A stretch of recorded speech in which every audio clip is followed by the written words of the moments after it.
घडी माणूस कोणतरी जेंट्स हो एक जेंट्स कोणतरी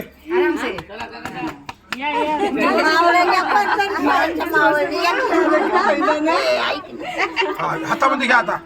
देव हातामध्ये घ्या पहिला देव घ्या हातामध्ये हातामध्ये घ्या हातामध्ये घ्या तिथं पहिले देव भेट करा देवाची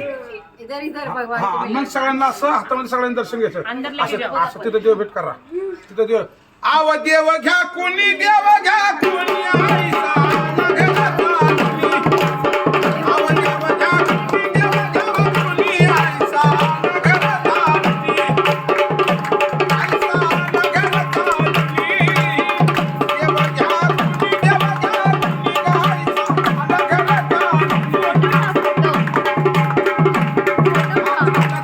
हातामध्ये सगळ्यांना दर्शन दर्शन सगळं दर्शन घ्या